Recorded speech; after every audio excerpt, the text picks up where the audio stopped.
PEGI 18.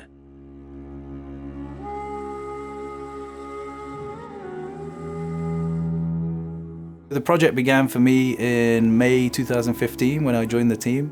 One of the first conversations I had was with creative director Dan. We really want authenticity in the South American cultures that we're going to represent. I started to look around for specialists in South American music and those kind of sounds, and very quickly came up with the name Brian De La Vera.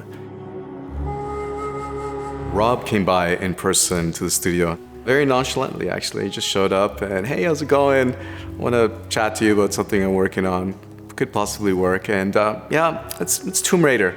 He's, and I was floored actually. One of the first sort of concepts that really came out of that meeting for the sound and for the music was this idea of fear. Get into the texture of what darkness is. What is that sound? I got so inspired, I basically spent a whole night sleepless and I started recording right away. It was really weird because that was actually the sound that I had in my head. It was the beginning of an amazing journey for these past 3 years.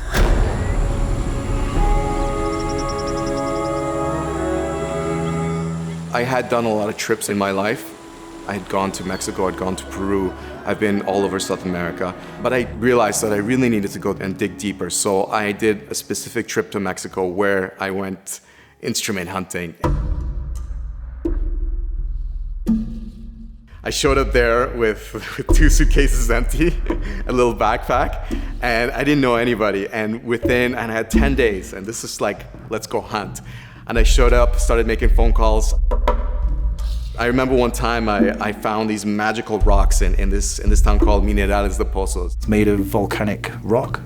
Hit the rocks with other rocks, and it sounds very strange. And I had a little helper, and they were like, "Pinches piedras!" Like, what are you doing taking these rocks? All these sort of instruments that you would have no idea that could even be used as an instrument. I filled up 8 bags of instruments, and the beautiful thing was that actually everybody was really helpful. They were just fascinated. They were like, "What? You're taking these pre-Hispanic Mexican instruments and you're doing what? You're doing a video game? Like, what is this?" Many different instruments. The ones that really stand out to me as being really unique are the death whistle, which is like more of an Aztec instrument. It's like a clay skull, which is various sizes but make very scary, almost like a human scream sound. I actually spent some time with makers and I learned how to make instruments. I sat down for a couple days and learned how the flutes work, what the mechanics are and the approach of all these little wind instruments and drums. Some of the percussion instruments like the teponatzli, which is a kind of horizontal wooden log, which has a really unique sound to it, and the huehuetl, which is a hollowed out tree trunk, more of a sort of a stand-up kind of drum, which again has this really unique sound to all those 3 together obviously sound really kind of amazing.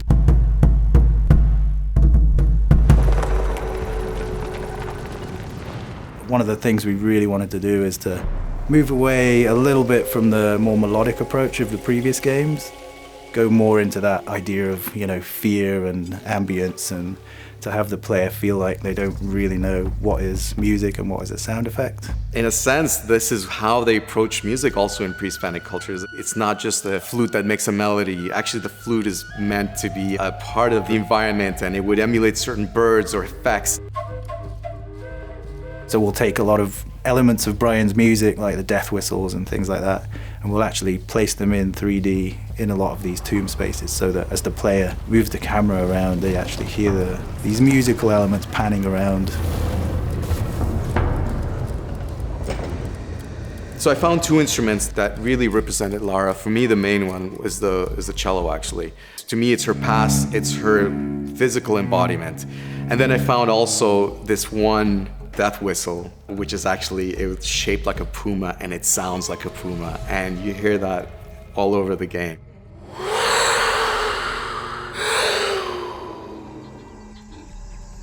In the jungle that she finds herself in, it's a very threatening, very dangerous place. It was really important to get the birds and animals and pick the ones that would really fit in with that idea of fear, like the howler monkeys.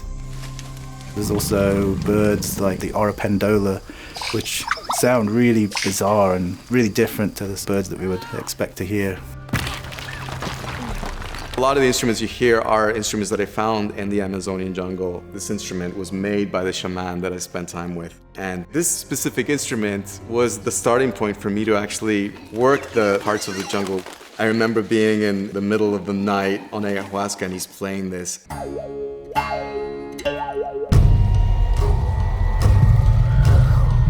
So another one of the key sort of locations in the game is this hidden city called Paititi. Instead of music as a score, we treat music like source music that people are actually playing in the marketplace or wherever it is.